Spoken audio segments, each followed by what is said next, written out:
Multiplier les mesures, c'est bon, ça peut être bon.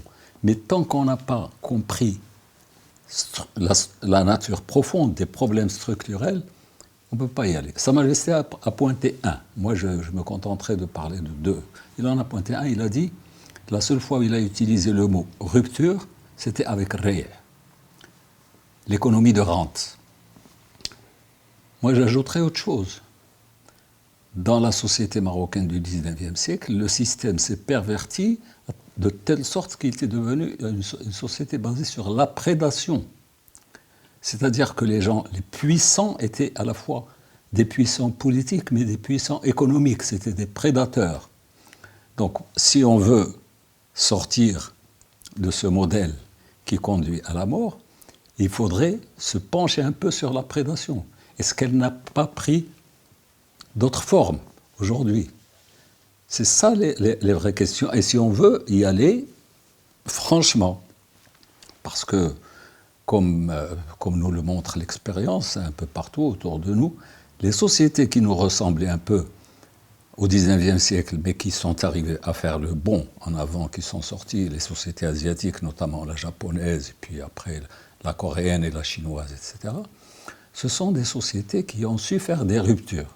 Et au Maroc, n'ayons pas peur du mot rupture, parce que nous avons un régime monarchique, et le régime monarchique permet de faire des ruptures dans la continuité. C'est-à-dire, on garde tout ce qui est institutionnel, on garde tout ce qui est bon dans l'acquis culturel, comme ont fait les Asiatiques, mais les Japonais l'ont fait, ils ont gardé les institutions impériales, etc., mais on va dans la modernité.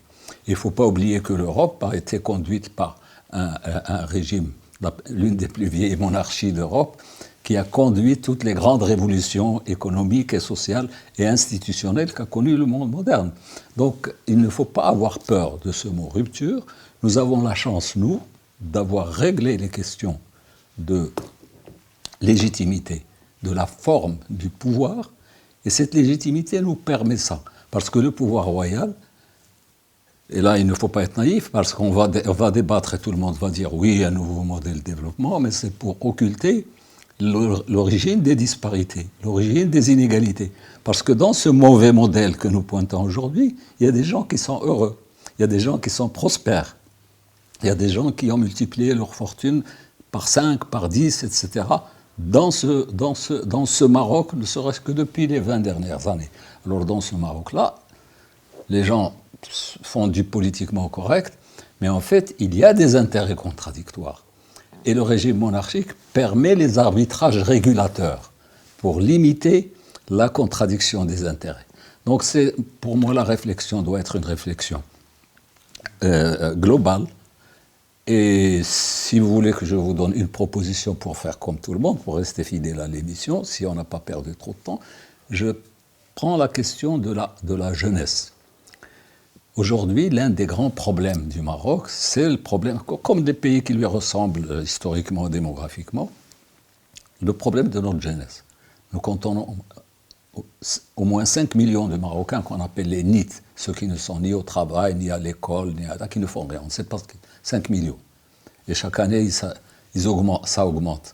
Alors, ça veut dire qu'il faudrait avoir une politique exceptionnelle qui va cibler cette population pour en faire un élément de force.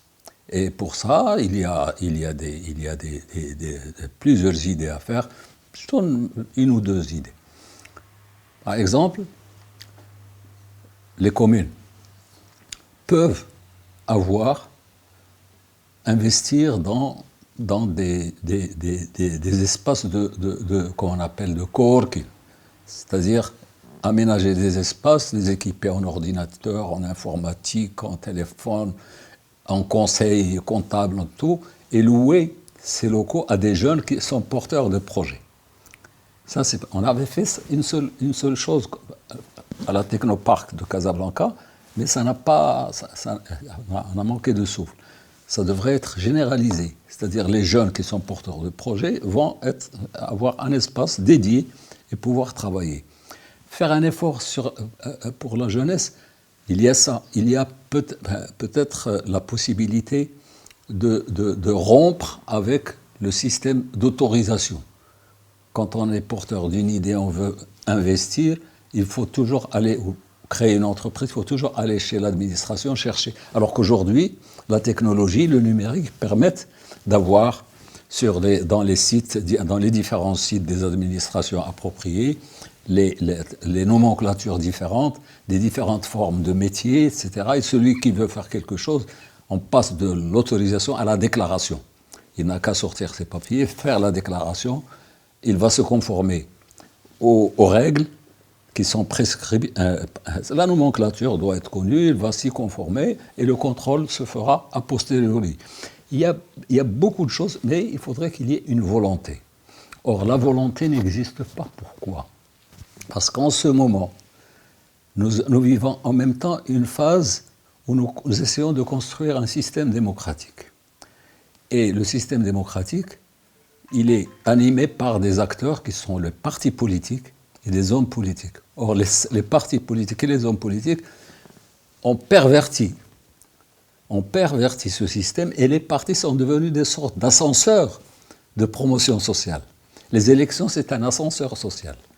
Donc, tout a été perverti parce qu'on a voulu accompagner l'effort de réflexion économique, de développement, etc., par un blocage au niveau des acteurs ou des instances qui étaient supposés être les producteurs d'idées, les producteurs et les encadreurs, etc. Ils deviennent un facteur de blocage. Il faudrait en calculer le coût. Il faudrait savoir, il faudrait poser les questions sérieuses pour dire comment réformer tout ça, comment se libérer de tout ça. Parce qu'il y a une perversion, une déviation de la construction institutionnelle. Bon, on n'a pas le temps d'évoquer ça, mais il y a un certain nombre de problèmes qui impliquent l'approche holistique. On ne peut pas aller uniquement à des propositions économiques. Je vous en ai donné une, c'est la question des autorisations, mais c'est uniquement pour respecter, mais ça ne ressemble à rien. C'est une réflexion globale qui appelle l'effort de l'historien, de l'anthropologue, du sociologue, de l'économiste et du politicien.